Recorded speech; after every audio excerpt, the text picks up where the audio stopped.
So does anybody have any thoughts about if you were the advising the owner of the printing company, what he should do to implement a business continuity plan? What are some of the things we would look at?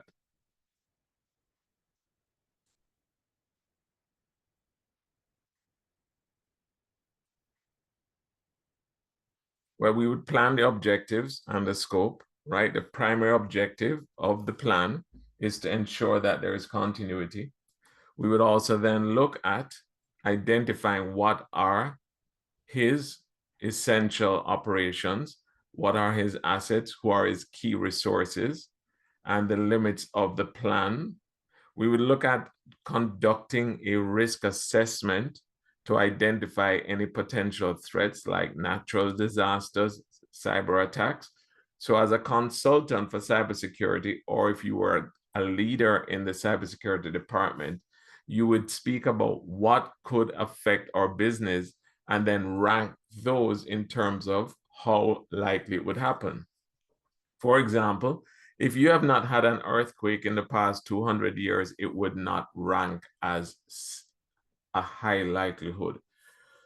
But if you're having a lot of fires in your area, then you would list it as an area. If you have a lot of floods that occur, you would also list it as a potential area. If your area is known for tornadoes, you would list that. If there are lots of ransomware that are affecting your industry, you would also list those in there. You're also looking at your areas such as your business impact analysis, which is what we covered, right? How do you quantify based on the impact that it's going to have to your organization? You identify your critical business functions and what it's dependent on.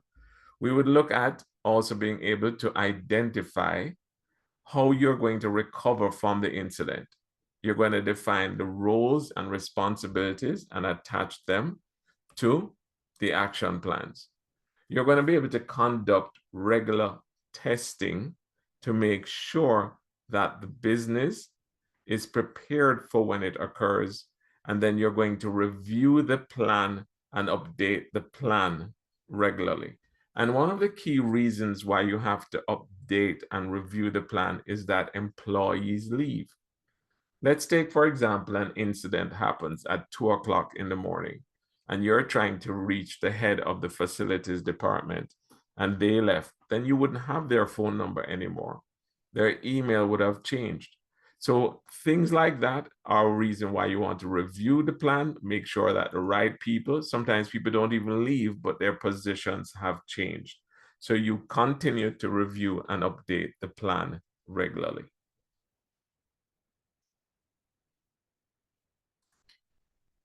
Now let's look at control.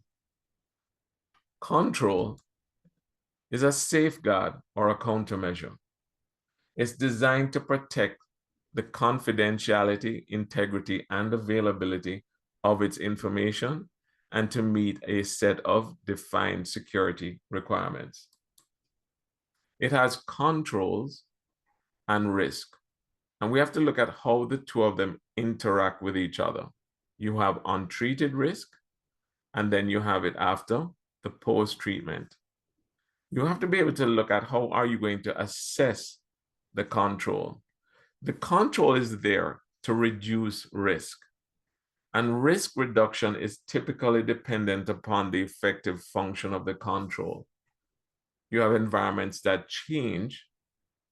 You have environments that are impaired, or it can become ineffective. So security control assessment should be done every couple of months, depending on the industry that you're in, or you could then determine what is your frequency. What is the scope of work that's going to be done for the industry that you're in, and how do you plan for it? Now, when we looked at the example of the castle before, this is just another way that we can display it. It's called your defense in depth. A single control type may not alone be able to protect your industry or your organization. So, as shown before, your policies, procedures, and awareness are on the outside.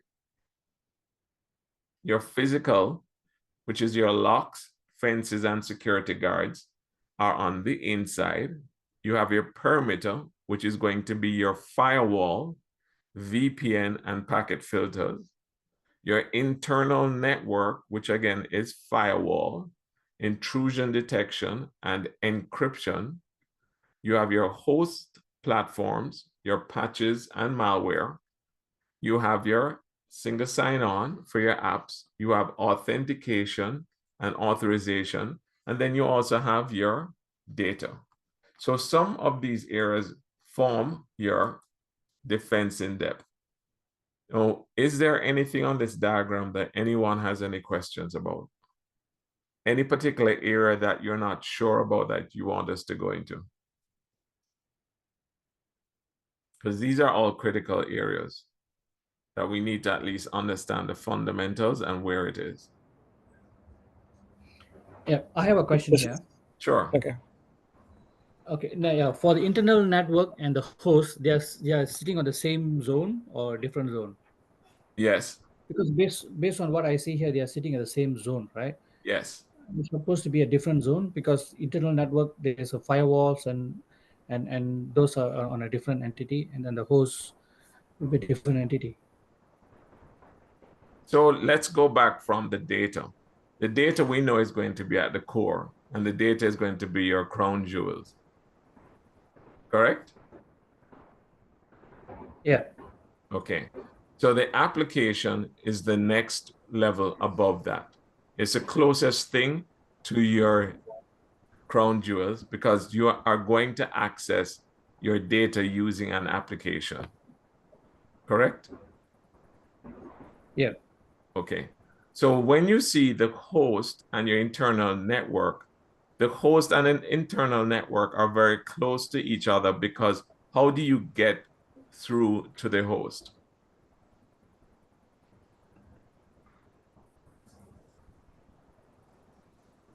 How would you access the host? Through the network. So I have the same next question, but I think it's just a matter of extending the pointer for Of the hosts diagram. to the right arc. Right. I think that's just needs to be done here. Yeah. So the dot should go down. Yeah. Yes. One more in the level. Yeah. Right. It should go down one more level. Yeah. So then it wouldn't sit on the same level. Yep. It's a good point out with this diagram. So we would definitely address that, but thanks for pointing that out. So then we would go data, application, host, internal network, perimeter, physical, policies, and procedures. Okay? Hello, Professor. Sorry, go ahead. Yeah, I have one question. As per in the diagram, I can see physical layer. Is it will be above a policies, procedure, and awareness, or below the policies, procedure, and awareness? No, your policies are before your physical because your policies are going to tell you how you're going to treat the physical. So, accessing overall network. So first of all, I have to create policies on top of everything, right? Right, because your policies are going to say, for example, with your physical, if you have an administrative policy, it's going to say who can access the physical structure at what time. What do they need to use to get in? Are they going to use a badge reader, a PIN, or biometric? Do they need to be authorized by the security guard? So you have to have your policies that are created and your standards before we can even look at the physical. You have to have your policies before you can begin to calibrate your firewalls. And it will discuss on who will have access to your network. So everything is going to start at your policies and your procedures and standards.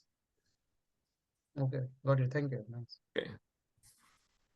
A lot of people do it in the reverse way, and that's part of the problem, right? You're trying to put out fires and you haven't even agreed on what the policies are within your organization. But that's why when you tie it back to your framework, whether or not it's NIST or COVID or ISO, it's important that you do that exercise first, and then you begin to match all of these things. You begin to implement your areas first of standards and policies linked to a specific framework before going ahead and trying to implement tools and solutions. Yes, Mark. Okay. So I just want to confirm if what needs to be done for data in transit is also covered here, or it's going to be in another framework. Well, data in transit is going to fall under the section of things like your encryption. So when you have internal network and you see encryption, that's part of the data that's being transferred internally. But this is not part, your policies will also then focus on how do you treat data that's leaving, your exfiltration policies, right? Because you all, the same way the solutions are there about defending what's coming in, you also have to have your defense for how information leaves the organization. Are you going to allow USB devices? Are your laptops able to accept USB devices? Things of that nature. Okay, thank you. I get that. Okay. So layering controls from different levels means that if one control is compromised, another may be in place to provide protection, and training itself is used as a control. The concept of least privilege means that you're ensuring that users and processes have the lowest level of authority needed to accomplish their function. It's a granular set of permissions based on the role. So least privilege means I joined a company today and I am the receptionist. Not saying the receptionist is the lowest level, but it is normally an entry level.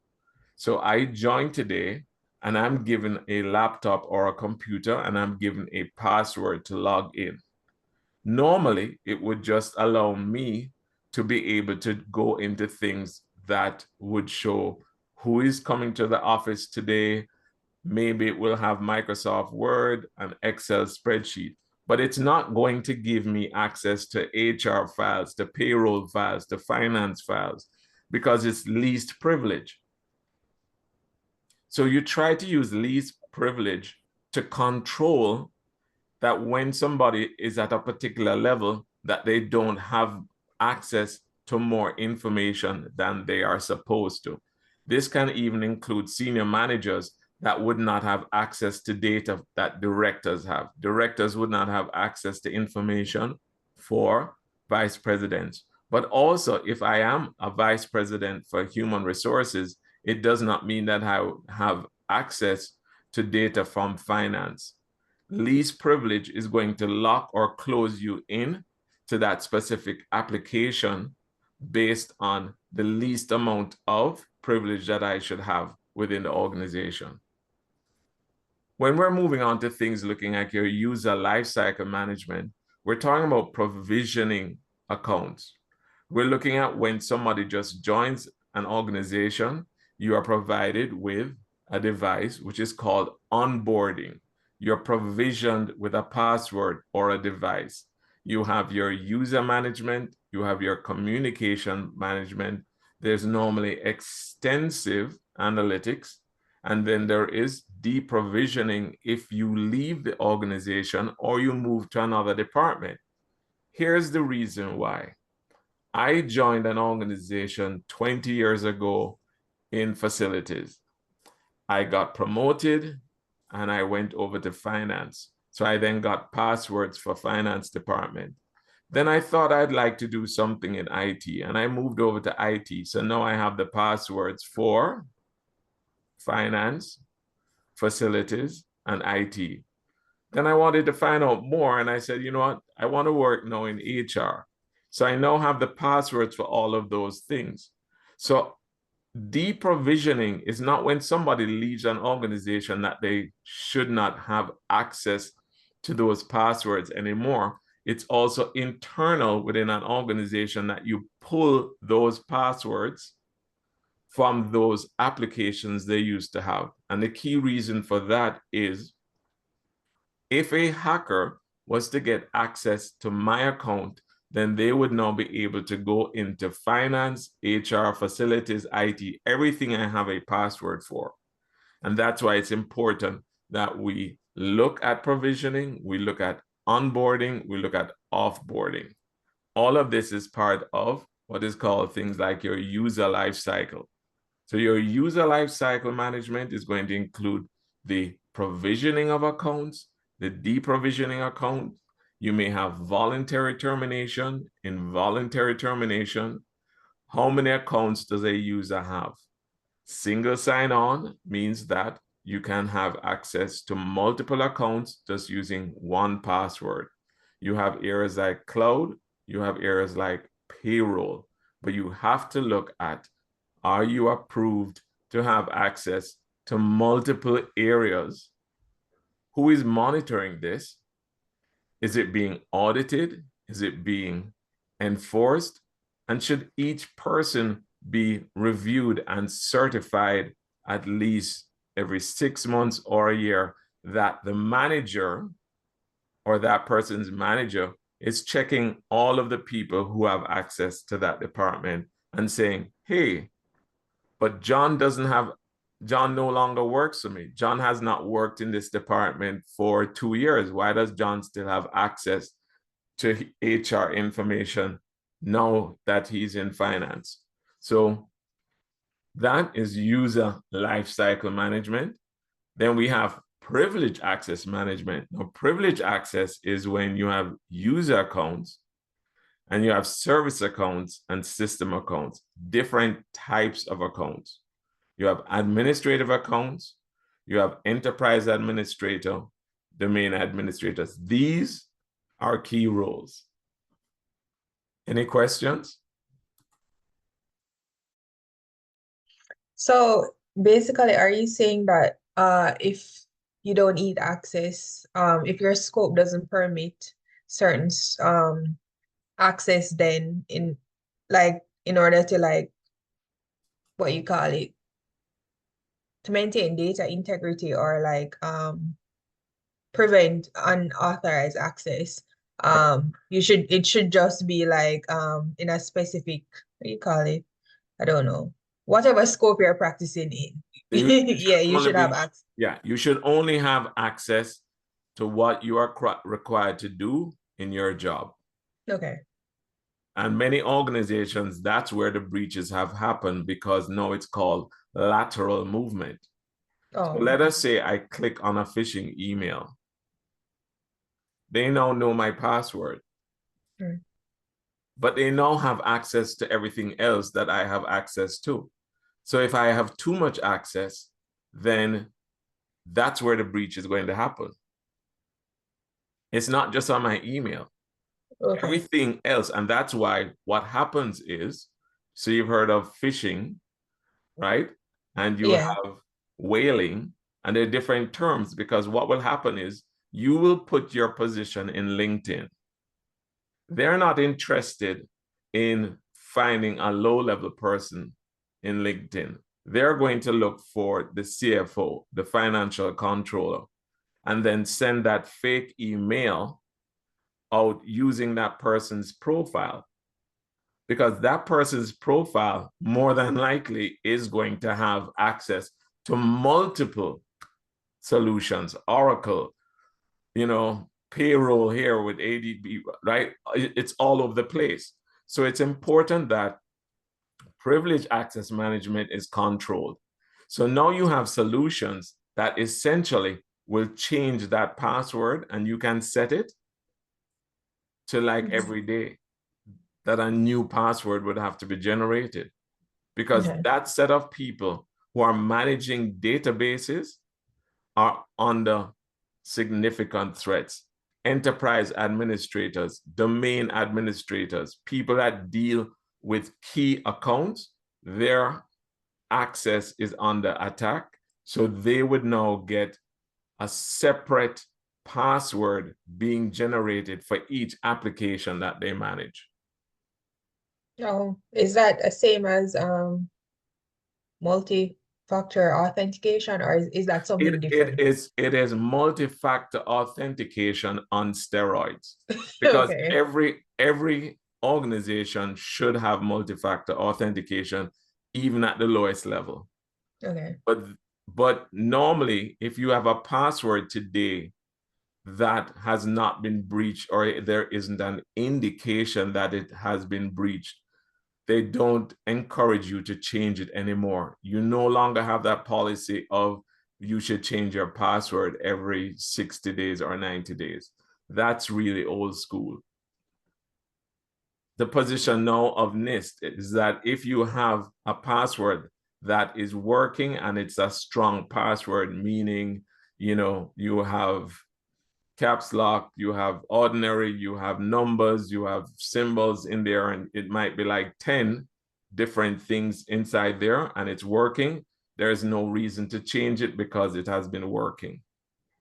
But that's separate and apart from privileged access management, where I now have my password to log in to the company, and I'm using the same password, and I'm in charge of all of the financial data or the health data. That's privilege, and it's privilege access. I'm a key person, so that should have a different enhanced system to protect that. Okay? Yeah, thank you. Sure. So when we were looking at things like that, we have to look at what is called your segregation of duties. And it means that my job has to be separate from somebody else. It's like if you have a check for a corporation, two people should sign a check. Or the same person issuing the check should not be this person who is signing the check. There has to be a separation of those duties so that you don't have, or a less likelihood of, a breach. So as shown in this diagram, you have the requester, you have the approver, and you have approved. You have separation of duties, just like if you're launching a nuclear bomb, you'd have two sets of keys, two separate people, at least 10 feet apart, so that one person can't hold the two keys and then launch. Separation of duties means that people cannot work together to breach or steal the company's organization, and one can be watching the other, that they don't overlap. Separation of duties includes things, again, with dual controls. To prevent the misuse of critical combination of tasks in the process or tasks within the organization, they are segregated. It is typically the authorization management of the company that implements preventive measures to protect against criminal activity. Separation of duties in cybersecurity, also known as segregation of duties, is a form of risk management, and it's used in cybersecurity to mitigate risk. So if you follow the news, there was this young man the other day who was taking pictures out. I think he was 21, he was in the military, and he was taking pictures out from things that were happening, with the US Army, and he was sharing it with his friends online. Obviously, he's now in jail. But the fact is, there should have been separation of duties so that if he requested the image, then there would have been somebody to approve him getting the image, and they would have asked, like, why are you asking for access to that image? That's the extent of it. So remember, that's what separation of duties is. Remember, when we're looking at user lifestyle management, we're looking at things to amend user privileges. You have privilege creep, and you have user access reviews. Edward Snowden, which that case is still going on, right, was because he was able to breach all of this information in the United States and put it online on WikiLeaks, is because there was an accumulation of privileges. You have to control who has access to your data, right? This is going to come from screening and employment agreements. So you'll have a non-disclosure agreement. You may have onboarding and training. You may have things like payroll and payment processing. But key in all of that is also on offboarding.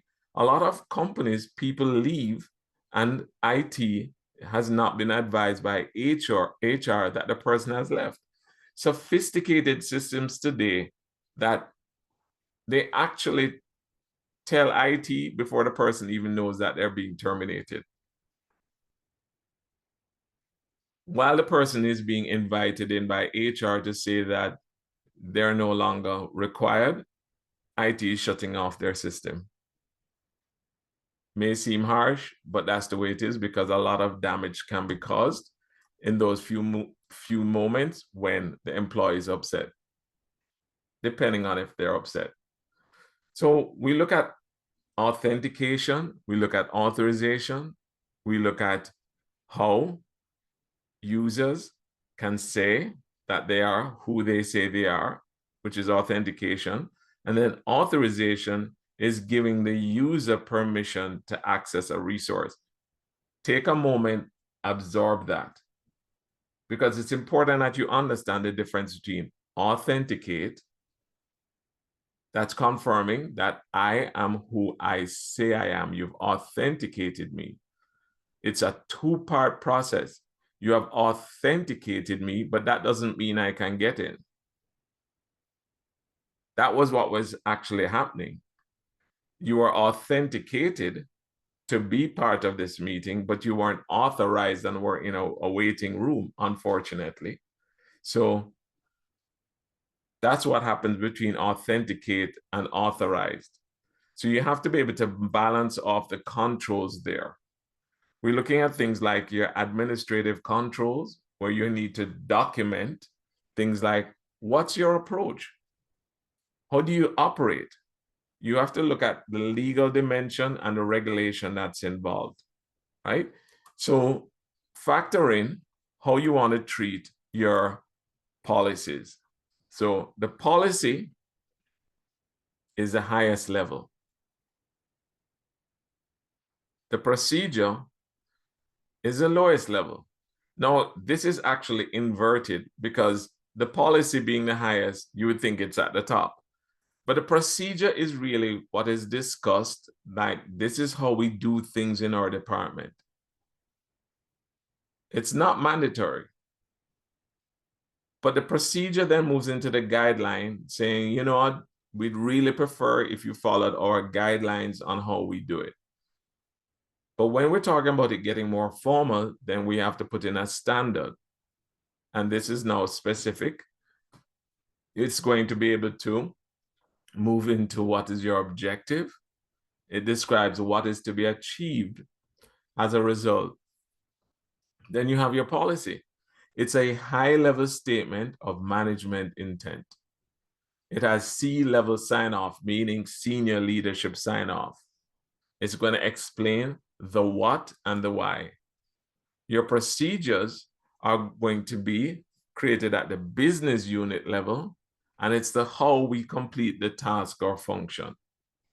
Other examples of these can be your acceptable use policy. In other words, the acceptable use policy is that if you're using the organization's laptop, that if you're leaving your desk, you should close your laptop, you should put the cover down or press like your Windows L and shut down the screen. That's an acceptable use policy. The non-disclosure agreement can be if you work in HR that you don't discuss employees' salaries. You don't discuss promotions. If you're in banking, you should not be discussing what is the bank balance of your customers. You may have other examples, which are an employment contract, standards, guidelines. All of these fall under policies, standards, and guidelines. Now let's look at physical controls. Physical controls are going to be looking at things that control your actual access. It's normally looking at your high security areas, your data centers, your research areas, your security zones. It's going to look at physical areas. But the concept that's used today is environmental design. Your crime prevention through environmental design. It's the risk of location drives the control and the selection of the security that you're using. You may have your perimeter fencing, you may have open green space, physical barriers, and defensive planning. New buildings today are being designed in conjunction with cybersecurity that a car, like the driveway, would not go straight to the building because you can speed up the car and ram the building and then have an explosion or damage to the building. Buildings now are winding, leading to the entrance, and in that way, they can't garner too much speed to access. Here you've also seen in this image physical barriers. There is what they call green space. There is places that actually have shrubs and trees that kind of push you in a particular direction when you're walking through to get to the building, that gently keep you on track. That's called your environmental design. We have biometrics, which are going to be able to look at the accuracy based on your physical features. Security, the presence itself can detect, it can deter, it can prevent, and in many cases, correct. But you can also have things like your guard dogs, security screening, personnel screening. So we come back to that concept of cybersecurity not just being networks and Wi-Fi's. You have different areas that people can fall into. Governance, compliance, physical security, closed circuit TVs, analog versus digital, low light or infrared. These are all parts of physical security. All of these systems can work together to have what are called passive systems. They can be balanced magnetic switches. But when you look at this diagram, you're seeing different access points. You're looking at your senior executives being in the middle. You're looking at control rooms. You're looking at assets. All of this are designed to protect your key or critical or crown jewels. Cameras, electronic access controls, even things like how high should your lights be and how far do the lights actually shine are not questions for this exam, but for some of the more sophisticated cybersecurity exams, it will ask you how far does that light actually shine. Now, these are all parts because physical security is such a critical thing. Now, logs is another important area. Let's say, for example, that I have a CCTV camera and I didn't know when the breach actually occurred. I have a breach happening now, something is occurring, but how do I know when it happened? And the only way, or not the only, but one of the key ways is to look at logging. And logging goes back. And that's why it's important that you agree based on your policy or your standard or the industry that you're in, that it will have a record of the logs. The logs can be for cameras, it can be for incidents, it can be for when people badged in or people badged out. But all of this will give you the historical context about the actual attempt by the threat actor, whether or not they were successful.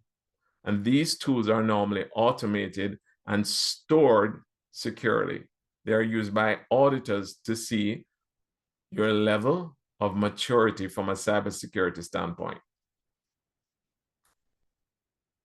Logical controls are going to include things like your access access control models. You have discretionary. Discretionary access controls is a flexible access control model where the owner of a resource determines who can access it. So let's just step back. We've talked about access controls in the sense of I have a badge reader, I can tap my badge reader and I can get in. But you also have access control models in terms of who can access the network and access the information on that network. And it can be broken down into, is it discretionary? Can it be based on my identity or the group that I'm a member of? Again, keyword being discretionary. It is commonly used in environments requiring ease of access and collaboration, such as file sharing systems. But you still have to be vigilant. You have role-based access. Role-based access control is based on what I am doing for my job function. It's for large organizations with complex access needs. It simplifies management because it's going to point to specific people that based on their role, they should have access to that data. Rather than individual users, it's focused on the role-based access control. And the access control list is overall just a security mechanism that specifies which users or system processes are granted access to objects, as well as what operations are allowed on given objects. Each object, such as a file or directory, has an access control list associated with it. That way, you can't just use your access to get into everywhere and every department. It's going to limit it. So your access control list are going to tell you that you are either on the allow list for that department or you're on the deny list. You may have implicit deny. You can have your firewalls with your rules. And also for your routers, it's going to have things like web filtering and monitoring. But the access control list is part of the whole concept of defense in depth, where it's going to be able to block some of these key areas and show what areas they should be focused on. So that being said, are there any questions?